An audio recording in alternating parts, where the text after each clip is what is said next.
my dear friends, how are you? I hope you all are fine. Welcome to my channel Law Scholar and Legal Issues. This lecture doesn't belong to educational purpose. This lecture belongs to only that purpose that every husband must know about it. कि हर एक पति को ये जो video है आज वाला सुनना बहुत ज़्यादा ज़रूरी हो जाता है, क्योंकि जब हस्बैंड वाइफ के रिलेशन की बात आती है तो हमेशा हमें यही देखने को मिलता है कि जो हस्बैंड है, ये माना ये जाता है कि हस्बैंड जो है हमेशा वाइफ के ऊपर क्रूल्टी करता है।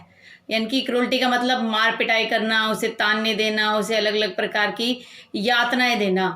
लेकिन क्या वास्तव में यही सच्चाई है? क्या वास्तव में यही होता है कि हस्बैंड ही सिर्फ अपनी वाइफ के साथ मारपीट करता है, ताने देता है या उसको प्रताड़ित करता रहता है?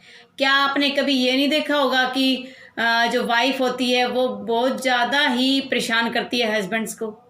आपने कभी ये नोट किया है कि वाइफ जो है, ये जो कहावत तो कोई झूठी थोड़ा नहीं है कि जो ये कहते हैं कि जो पत्नियां होती हैं वो हस्बैंड को अपनी उंगलियों पर नचाती हैं। ये उन पत्नियों की बात हो रही है जो कानून के द्वारा दिए गए गलत अधिकारों की वो इस्तेमाल करती हैं।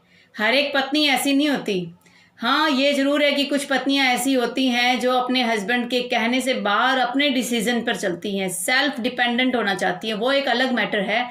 लेकिन आज मैं जिस मैटर के बारे में बात कर रही हूँ वो मैटर ये है कि जब शादी होके घर में आती है वाइफ, तो उसके बाद क्या है कि स्टार्टिंग में जब शादी होती है तो उस टाइम उसे जो उसके पति होते हैं, उसके माता पिता से कोई भी दिक्कत नहीं होती। लेकिन जैसे शादी को टाइम हो जाता है, पता नहीं क्यों पत्नियों को ये लगने लग जाता है कि अब पति सिर्फ उन्हीं की संपत्ति है और उनकी जो इनकम है सिर्फ वही उसका इस्तेमाल कर सकती है। और बेचारे हस्बैंड क्या करते हैं? कुछ नहीं कर पाते। वो उनकी हाँ में हाँ मिलाते हैं, घर में झगड़े क्लेश होते रहते हैं। और पत्नियां जो है यहाँ तक कह देती हैं कि अगर मान लो घर छोड़ के, अपने माँ बाप को छोड़ के आप मेरे साथ अलग घर में नहीं रहोगे तो मैं आप पर मार पिटाई का, ताने देने का, दहेज का झूठा केस कर दूंगी। इस डर की वजह से जो माँ बाप होते हैं वो भी ये कहते हैं अपने बेटे को कि आप किसी भी तरीके से इसको यहाँ से ले जाओ और अपने किसी अलग घर में शिफ्ट हो जाओ, क्योंकि माँ बाप हमेशा से यही सोचते हैं कि उनका बेटा, उनकी बहू, उनके पोता पोती जहाँ भी रहें, बढ़िया रहें, खुश रहें। लेकिन ये भी ज़रूरी नहीं है कि सभी जो माता पिता यानी कि जो बहू के या पत्नी के जो सास ससुर होते हैं वो सारे अच्छे भी होते हैं। कुछ एक बुरे होते हैं, लेकिन कुछ एक बुरे की वजह से हमें सभी को ही बुरा समझ लिया जाता है। देखो, असल में मायने कहाँ बिगड़ते हैं जब घर में जो सास है वो अगर अपने बेटे की पत्नी यानी कि बहू को अपनी बेटी की तरह रखे और बेटी जो है अपने सास ससुर को अपने सगे माँ बाप की तरह रखे, तो कहीं किसी प्रकार का विवाद ही नहीं होता। लेकिन ना तो जो सास ससुर है जो बहू को बेटी मान सकती हैं और ना जो बेटी है वो सास ससुर को माँ बाप मान सकते हैं। विवाद तभी शुरू होता है। अगर ये कंडीशन आए ही ना तो विवाद शुरू ही नहीं होता। लेकिन चाहे सास ससुर कितने भी बुरे क्यों ना हो, चाहे बहू की यानी कि पत्नी की अपने सास ससुर से नहीं बन रही हो, लेकिन फिर भी उसे इस बात का अधिकार नहीं है कि वो अपने पति को उसके माँ बाप से अलग कर दे।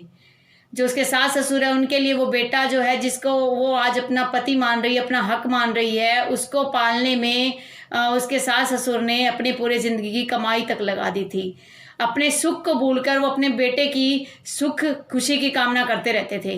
हाँ, ये ज़रूर है कि अगर मान लो घर में विवाद ज़्यादा बढ़ जाता है तो बेटे और बहू को अलग कर देना चाहिए, सास और ससुर जो माता पिता वो अलग रहें।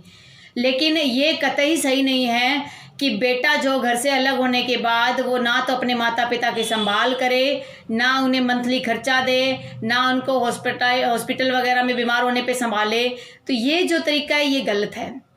तो ठीक है, अगर लीगल सही अगर चल रहा है कि दोनों अगर अलग अलग होके ही सुखी हैं तो फिर माँ बाप भी यही सोचते हैं कि अलग हो जाएं। लेकिन अलग होना और रिश्ता तोड़ देना एक अलग चीज़ हो जाती है। जो आजकल पत्नियां ज़्यादातर अपने पतियों से यही कहती हैं कि वो अपने माँ बाप को छोड़ दे और हम अलग बार कहीं रहेंगे।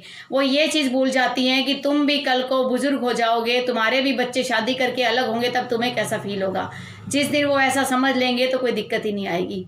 ये मामले काफ़ी दिनों तक चल रहे थे, हमेशा से ही चलते ही आ रहे हैं कि पत्नी जो है अपने पति को सास ससुर से अलग होने के लिए कहती है कि अगर अलग नहीं होंगे तो उसके गलत इल्ज़ाम होंगे।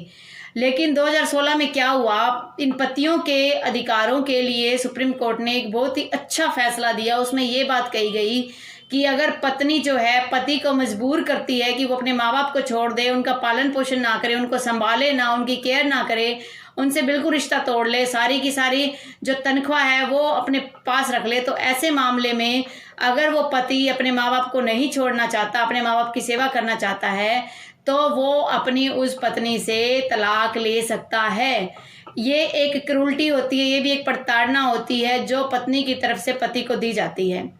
अब कई बार ये सुनने में आता है कि हस्बैंड ने घर में जो है कपड़े सुखा दिए या बर्तन साफ़ कर लिए या जो है कोई प्रेस वर्क करने का काम कर लिया, तो ये काम जो है ये कोई क्रूरता है, जो प्रताड़ना उसकी श्रेणी में नहीं आता।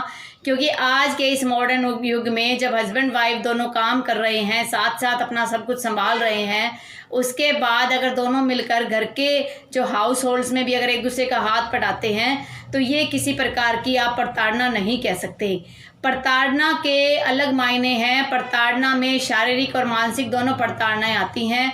अगर वाइफ कहती है हस्बैंड को कि तुझे घर संभालना है, तुझे सारा काम करना है, मैं आराम से बैठी रहूँगी, वो शायद इस कैटेगरी में फॉल कर जाएगा, आ जाएगा।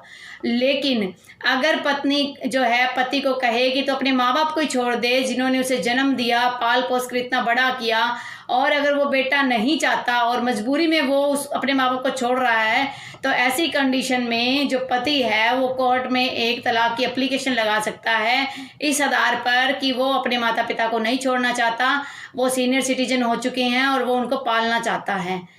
तो आप ये काम कर सकते हो। लेकिन अगर मान लो आप अपनी पत्नी से बहुत ज़्यादा प्यार करते हो और आप ये सोचते हो कि मैं माता पिता को भी संभाल लूँ और पत्नी को भी संभाल लूँगा और मुझे झूठ का सहारा लेना पड़ेगा, तो आप वो काम कतई मत कीजिए।